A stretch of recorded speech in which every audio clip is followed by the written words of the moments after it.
All right, good afternoon, everybody. Uneducated Economist here. I got a Diana Kirk with me today. Diana, I have known for quite a few years now. Author, business owner, property owner, landlord, just about everything as far as entrepreneurship goes. Diana is involved in it, and she has some information she wanted to share with us today. And I'm going to go ahead and let you take off with that. Diana, why don't you introduce yourself just a little bit first? I'm Diana Kirk. I started investing in properties in about 2010. I have multiplexes in Portland and in Astoria. And I have a new problem that's shown up in the last couple of months that has it's absolutely going to change the game, but it's absolutely annoyed the living crap out of me, which is that insurance companies have now caught up with building costs. And what's happening is I am now being canceled right and left on most of my properties. In fact, one of my properties here in Astoria, it is a 4-story quad, has been canceled 3 times in 1 month. And they are using new reasons for cancellations, mainly that they're not earthquake proofed. I have one property of all my properties that is actually earthquake proofed. There's it's so expensive to have anything like that done. Another one was canceled another time because of its roof. Its roof is 12 years old, not 15, not 30, and they canceled for that reason. And then they canceled for the weirdest reason I've ever heard, which is that they just decided not to insure anything that's a triplex or a quad, and anything past a duplex. Wow. And they said, we won't insure anything over a duplex that is worth more than $500,000. In the West, most duplexes are worth more than $500,000, which means, and that unfortunately is Foremost Insurance. Foremost Insurance is known in the insurance business world as a company you can go to when you have that odd property.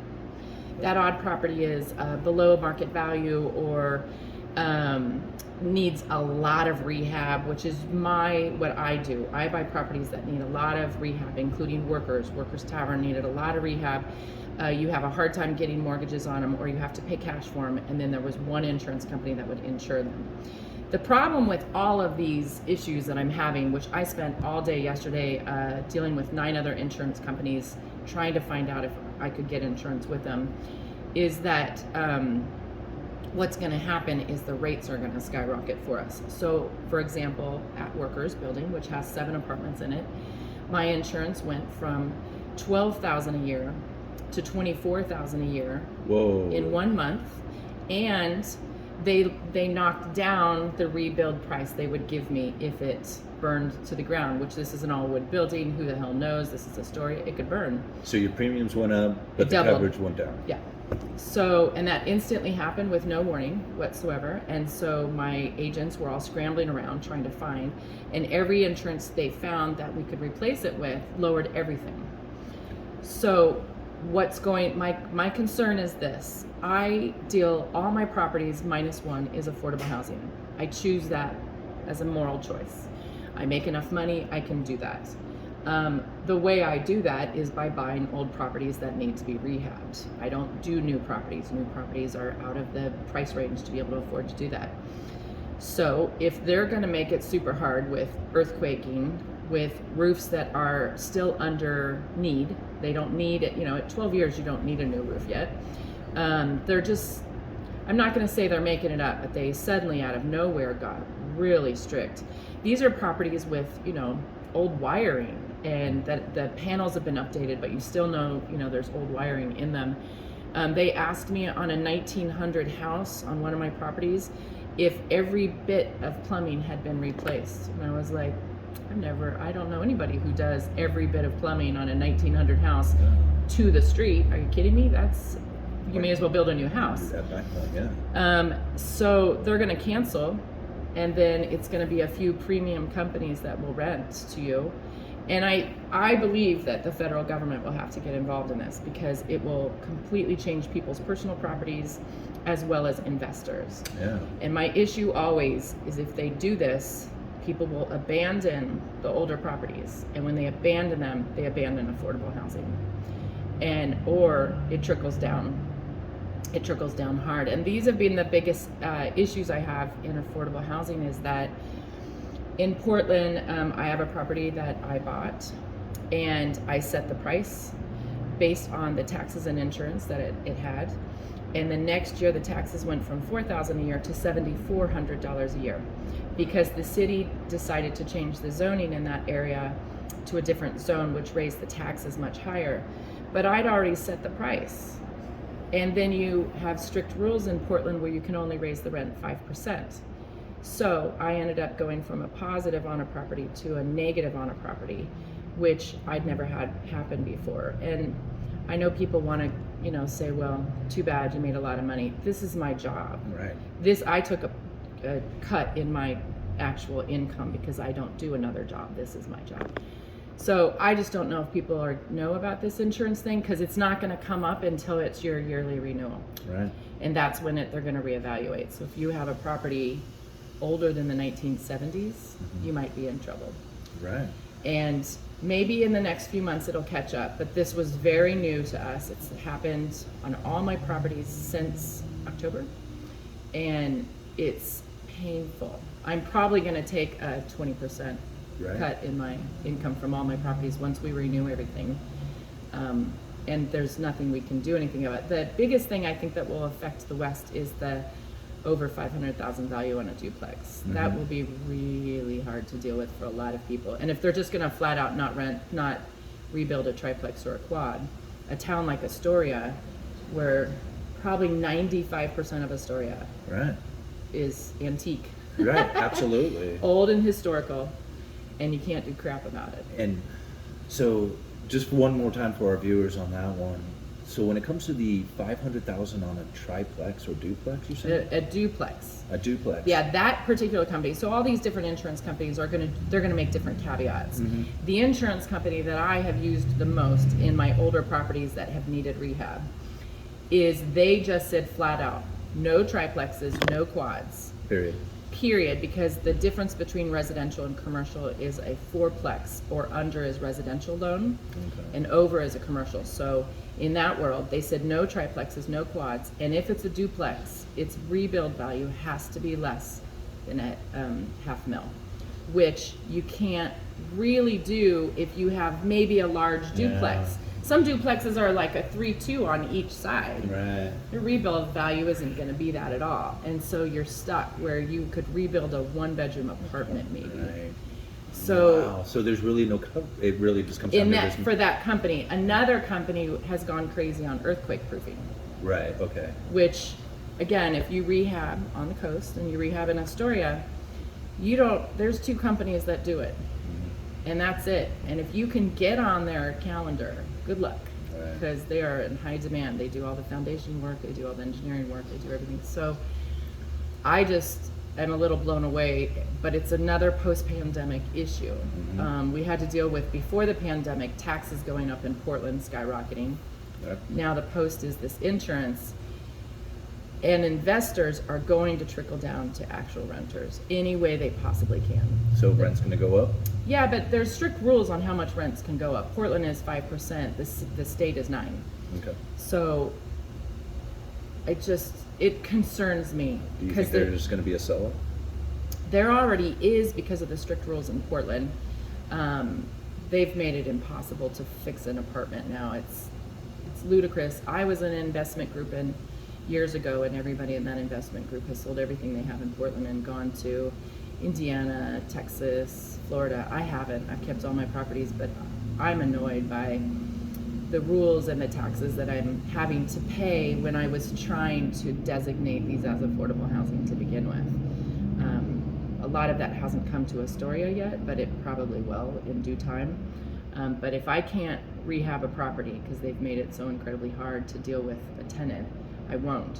And then you start dealing with derelict buildings, investors who don't know how to do all these new rules or do the new insurance. It just kind of starts a downgrade of properties, and investors should probably leave. Wow. If they're smart. I'm not. I like to have eyes on my property, so I don't really want to invest in Texas. I wouldn't be able to handle knowing a property's down there, because property managers don't take great care of properties. So I wouldn't. I'd want to see it, drive by. I don't want to know my tenants, but I want to drive by and make sure the property is okay. So I know you have a lot of investment people, and they're probably just starting to deal with this. Mm-hmm. But it was a sticker shock this fall, renewing all my property. And my poor agent, he already had to deal with all the pandemic crap, and now he's scrambling where, one of my properties, he's had to rewrite the policy 3 times in 1 month. That's incredible to think. Like, I mean, that's like unheard of, right? Nobody's. I've never been canceled before. Right. Ever. And to have them all, right? Have them all multiple times in 1 month, Right. which means they've either hired a bunch of inspectors, which is also kind of rare, or they're just, when they canceled for the roof, I was like, oh, you lying piece of crap. That's how I felt. It almost, okay, because even the roof, now that one even shocks me. I mean, I know a 12-year-old roof. I mean, we deal with roofs here in the Pacific Northwest. I mean, it's a 12-year-old roof. It's not that old. No. At all. It almost seems forced here. Like I almost saw they did. Well, so that property is a 4-story property, and it's a 4-plex, and it's built in 1910. To rebuild that property is complicated to begin with. Right. And he drove by, and I'm sure that's what he saw. That's not, it would never be an easy replacement. It just wouldn't. It's a small lot. It's just one of those old, kind of flop houses where they built them tall and whatever. And boom, roof. I mean, there's no moss on it. There's no wattling, which is, when it gets kind of weird. There's nothing. It's just boom, boom, boom. And it's easy to say earthquake because you're going to get rid of most everybody that way by bringing that up. Replacing all the electrical, I could see asking, but replacing all the plumbing All right. to the street? Are you kidding me? That's tens of thousands. All right. Especially when you're on Highway 101 out front. That's a hard connection. Yeah. But that's pretty awful. Yeah, it is. Wow, thank you for taking the time. Yeah. I really appreciate it. Yeah. Is there any other last words you want to send out to the viewers out there? Any predictions, any ideas of what you have coming? There's a lot of cash and investors. There's going to be a buy, and I've already started watching it. So. Okay. So you think like if the prices come down, there's going to be some cash buyers coming in, some cash investors? Yeah, I can already see it coming around, which is a good thing, but it's not always the best. Owners, that wait for this. I'm one of them, unfortunately, but I take care of my properties. But watching the prices go down, knowing that interest rates are high. I mean, my parents made money in real estate, and they made it when interest rates were 15%. Right. And when I started, they were 8%. So the interest rates don't bother me at all. I'm just waiting for prices to go down, and they are going down. So I think we're going to have a big buy. I think a lot of people are sitting on a lot of pandemic money. Right. And they're just waiting. Yeah, that's something that I think a lot of the viewers on the channel and a lot of people have out there is the big housing crash that's going to come. A lot of people are anticipating like prices coming dramatically down. That's going to be their opportunity to get in. But when I think it's the natural cycle of things. When there's investors who already know the game, who are preparing themselves, you're going to have some really tough competition when the prices come down. Yeah, when I first got into real estate a decade ago, it was easy. I could buy right and left. I could buy houses in Portland, foreclosures and short sales and everything. And then one day I couldn't beat the people's prices, and it's because big money markets showed up and they were starting to put them in their portfolio, and that was when everything changed. And I was like, I'm out, because they would flip a house for $10,000 profit. And I was like, that's such a gamble. I'm not willing to gamble like that. I was trying to buy rentals with flip money, and I couldn't get anything in my hands, and I stopped doing it because of that. Because I was like, I wasn't that desperate at that time. I was like, I'd rather go get a job than gamble this much money. And so I got out of it, and that's why I got out of it, is because the big boys showed up. Because once they noticed Portland or the West, anything on the I-5 corridor, everything was gobbled up by people who couldn't touch it for the life of them. But that's how the game is. Then you just go find a new area to buy, or you just stop doing it. A lot of people don't do this for life. So I did it for a short period of time to make enough money so that I can now go in. Now I'm going in my second 10-year recession, and I have my eyes on something. So yeah. So you're not really flipping. You're just pretty much purchased for rentals. I flipped for a very short period of time to get started, and I haven't done it since. That income from, I would flip and then I'd buy a rental. And then I would flip and then buy a rental, and I didn't touch any of the money. I was actually living off rental money. And then I bought this building, the Workers Tavern, and the apartments attached to it, and rentals around here. So I don't need to do that anymore, but it's really, really hard, and it's really, really scary. Yeah. It's a ton of money, and it's a ton of gambling, and I'm a little bit of a gambler, but not that much. Nothing. No, not with hundreds of thousands of dollars, but it'll come back Cool. for other people, yeah. Right on. Yeah. Thank you. Yeah, thank you, Simon, for having me on. Yeah, Uneducated Economist. You let me know.